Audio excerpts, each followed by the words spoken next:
Welcome, guys, to the number one couples podcast on YouTube. This is the Squared Circle with Daphne and Nick. So, Daphne, did you watch Smackdown this week?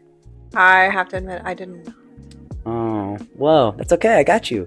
So, let's just get with the basics of what happened. Kevin Owens beat Santos Escobar. Him and Logan Paul are going to be fighting for that title at the Royal Rumble. And then a triple threat match ensued with LA Knight, Randy Orton, as well as AJ Styles. And guess who came in? Roman Reigns. Oh my god, that was a good guess. Roman Reigns came in with his boy Solo Sikoa and his spike. Oh, wow. And yeah, yuck. And Nick Aldis came out and he went to good old Paulie Heyman and said, hey, guess what?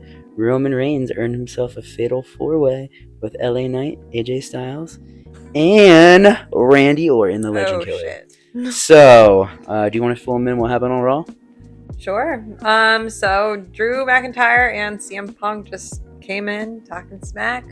And CM Punk basically said he will be taking on Seth, Cody, McIntyre, whoever he needs to. Basically set it up as like it'll be one of the or a couple of the four of them for Royal Rumble. Yeah. Next up we had Finn versus Ciampa. Ciampa ended up winning, which he really needed that win.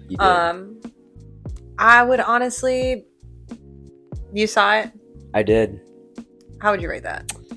I'm gonna say 6.9. I would put it at a 7 just because I like Ciampa. I really enjoy his high flying moves and stuff. Yeah.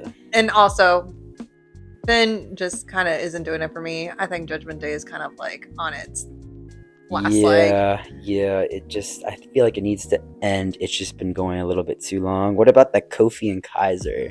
Oof. That was awesome. That was insane. That was awesome. That was a good fight. I would put it at an 8. The count out was something else, and the fact that they kept fighting after the count out and Kofi getting rocked by that chair. Yeah, and then Kaiser then I think it was like a drop kick to the head on the stairs too. That was insane. And then the segment after, I think Kaiser is like such an excellent heel. He's really bringing it up. He's bringing it to the table. And like he's so evil that I'm starting to like him. Like, of course you do. Yeah, like of course you do. He's just killing it. He's killing it. He is an excellent heel. That was a little rough. Yeah. The And my rating for that is 8 out of 10. Actually, no, I'm gonna say 9 because that segment at the end killed it. I keep it at an 8. Okay, good. Next up we had Nia Jax and Rhea Ripley facing off, and Nia Jax basically telling Rhea that she is going to go through everyone she has to at Royal Rumble so that she can fight her at WrestleMania. Yeah, it's just not fair for that women's division. Nia Jax is just so much bigger than all the other girls, and when she does her atomic drop, she just breaks people's ribs.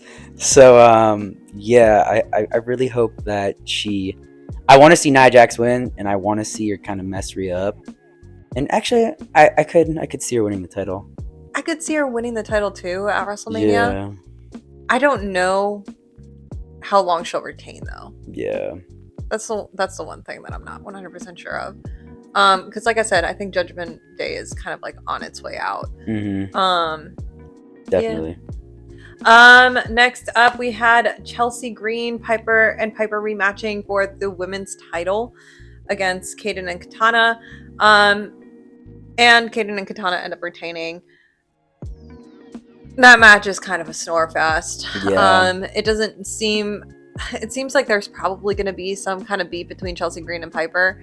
They're just going to start beefing with each other because they're not winning anymore. 5 out of 10 for me, just average. That women's tag division, ever since Becky Lynch and Lita lost it was just meh. Yeah, it's been very rough. Yeah, I'm gonna put it at a 4. Yeah, just so that R-Truth skit with the Photoshop with him in Judgment Day, he provides such comedic relief to the Judgment Day that are supposed to be so serious, and it was just so funny. It was hilarious. I just I could not stop laughing through the entire thing, and I genuinely, just based on Judgment Day's reactions after that segment, I don't think they knew. Yeah, because half of them are cracking up. If you look, They they were were like trying to not keep to a straight laugh. face. Like I think because it was just so ridiculous. Yeah, and I think WWE purposely didn't tell them just so they got like a natural reaction because it was just so funny. Yeah. And then what would you rate that? That segment 10. 10 out of 10. 10 out of 10. That Killed was it. hilarious. Killed it. I will say, Damien commented on the good quality of the video, made it even better. And just like, JD kind of getting pissy that Damien thought that was really funny. They started talking about Drew, but Damien and stuff, they just kind of shut that down. Shut it down. And said like, hey, you don't want that. Exactly. You don't want that. And Damien says, he just kind of reassures JD and says, hey, you know what, I'll deal with it when I deal with it with R-Truth. And then surprise, there was a match versus JD and The Miz, and guess who comes out?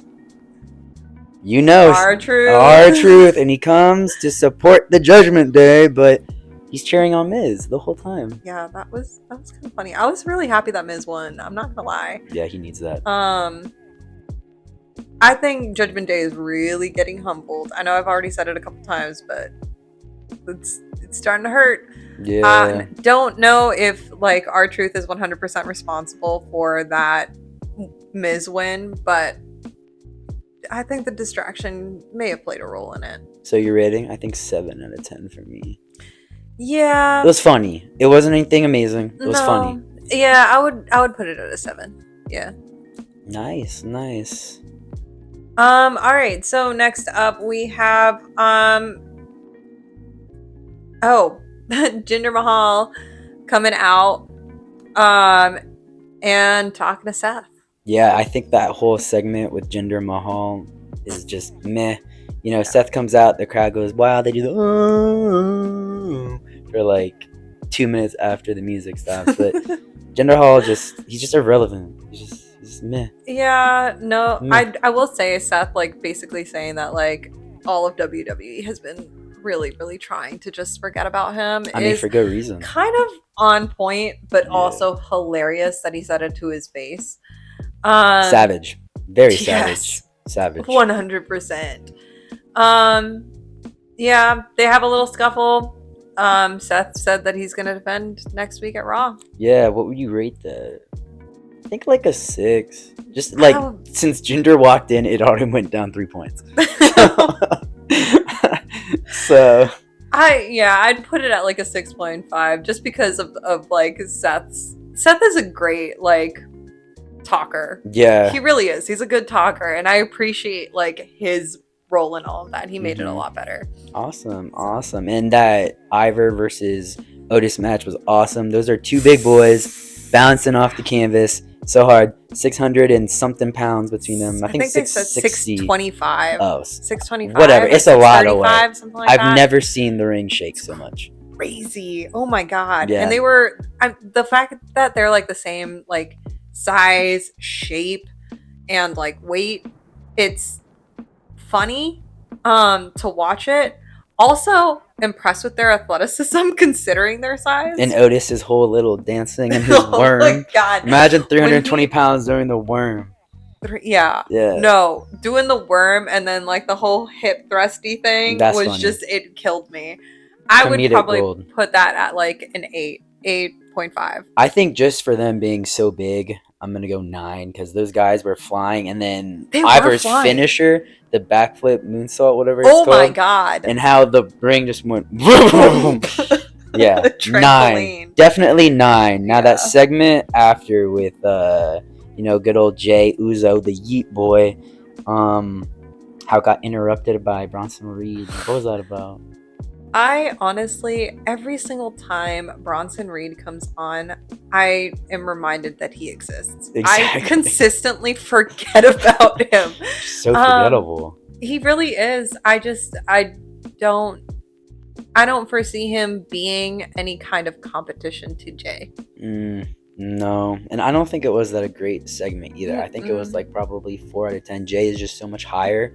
He's main event Jay Uzo for a reason. Literally main event. Yeah, Like, Jay and he's Uzo. trying to make a name for himself. Why is he gonna go up against someone that's like So much lower. so Yeah, forgettable? it's too much. So yeah, Meh, meh, meh. meh. Exactly. And then that Cody Rhodes fight with Nakamura, that street fight, I thought that was pretty meh too. It's just average. As far as street fights go, I don't think it Average. needed to be bumped up to a street fight. It did No, not need it. just like maybe no disqualification. It just was so average.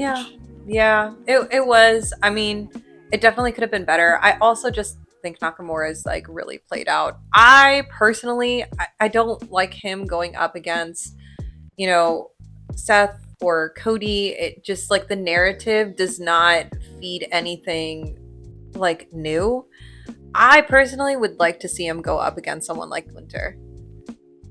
Yeah, maybe him take the IC title. Because Yeah. Gunter is just It's over. It's like, over. It's so done. Just and take like it off him. Imperium seems like it's kind of crumbling too. So it would be cool to see him take it from Gunther, especially because they're like similar size and stature. Or like Kaiser, because Kaiser's killing it as a heel. True, but he wants a belt. Yeah, I mean, If he took it from Gunther, it would take him out of the heel position that he's been in and kind of make him into like not like Nakamura a hero. or Yeah, Nakamura. Oh yeah. Yeah, it would take him out of this heel position that he's been in because Gunther is not. He's not fun to watch. No, he's just so technical. Mm-hmm. Just so technical. And then finally, let's end with these Royal Rumble predictions. Who will win the men's? I'm gonna say Cody Rhodes. Like he has to face Roman at WrestleMania. It just has to happen. Yeah, I could see that happening. Because if he wins, it's a straight trip there, no matter what. So. That's true. That is very true. I could see that happening. I could see Cody winning. Or if The Rock came in, imagine that. Surprise. Oof. Surprise. That would honestly Mr. Can You Smell? So dope. Yeah, it but would be so that's dope. wishful thinking. It is. Yeah. I could also see Jay winning and going up against Roman for that second time, and then The Rock coming in, stepping in, and being like, I've got this. Solo Sikoa from interrupting. Yeah, and him taking the head of the table. Yeah. That's my prediction with that. What about the women's? I mean, it's the women's division. It either has to be Becky or Nia Jax. I can't even. No one else deserves it. Like Becky is constantly there. Nia Jax is constantly there. I don't like Shayna Baszler, to be honest. Ronda Rousey is gone. Like I don't see any other possible person right now. Yeah, I can agree with that. I would love if Raquel Rodriguez like made a comeback. But she hasn't even been here. She for hasn't. Like a month or so. That's true. Yeah. So. Yeah. So I do think that Nia Jax will probably win Royal Rumble just so that she has a chance to go up against Rhea Ripley. I think that she's the only one that can take Rhea Ripley down. Yeah, and break her ribs. I mean, she broke them before. Why not break them again? That atomic drop is kind of vicious. All right, Fatal 4-Way. I really and truly, Roman is going to retain. He just always finds a way to finagle himself out. He's just sneaky little heel. And Solo Sikoa is just his little puppy, just follows him with his little spike. So, I mean, Roman retains for WrestleMania for sure. I think so. Either that or someone's going to interrupt it. Yeah. Someone's going to interrupt it and it's just going to be tossed out. Yeah. That's my prediction. Someone's going to interrupt. Roman is going to keep his title. Mm-hmm. He's not losing it. And the title match, I hope KO takes it from Logan. KO needs a title. KO's always down to do crazy stuff. He's swan-timing bomb off crowd stuff into tables like we saw at Payback last year. He's getting cuts on his head. He's doing everything. He is the man. He deserves it. Yeah. He deserves it, and I think that like him splitting from Sami Zayn was so that he would have the opportunity to be a main eventer and have a belt of his own that he's not sharing with anyone else. Yeah, I mean he won it before, but I just Mhm. think that he deserves it again. He definitely deserves it far more than Logan Paul. I think Mhm. you know Logan is still so new. He's still so green. I think that KO. He needs it. He deserves it. Yeah. For sure. I think you're right there. That concludes the first episode of the Squared Circle with Daphne and Nick. yeah. We will be posting every Tuesday, so like, comment, subscribe. Yeah. Yeah. Daphne, why are you looking at my title, sweetheart? My eyes are up here. All right, guys. See you later. Oh, in 3, 2, 1. Thank you.